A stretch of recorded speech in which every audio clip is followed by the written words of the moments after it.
मित्रांनो, जी माझ्या मागे दिसते रानभाजी, त्या रानभाजीला बूड आंबाडा म्हणतात. ही एक आदिवासी रानभाजी आहे. म्हणजे खूप जणांना माहिती नाही. याचं झाडसुद्धा मोठं होतं भरपूर आणि याची पानं ना खायला खाटी लागतात. तुम्हाला दाखवतो काढून. तर अशा प्रकारे झाड असतं मित्रांनो, बघू शकता. आणि अशी त्याला लालसारखी पानं येतात. हे बघा, हे बघा, अशा प्रकारे लाल पानं असतात. हे बघा, पानं पण बघू शकता तुम्ही, अशा प्रकारे पानं. आणि तुम्ही या पानांना ना कच्चासुद्धा खाऊ शकता. खाटी लागतात. मी तुम्हाला समोरून खाऊन दाखवतो.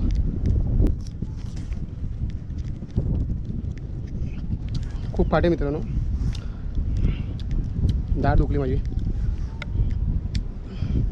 आणि याची भाजी ना मित्रांनो एक नंबर आहे. तुम्ही डाळीसुद्धा टाकून बनवून खाऊ शकतात, मस्त लागते. आणि ह्याची फळंसुद्धा येतात, त्याला आम्ही आंबाडा बोलतो.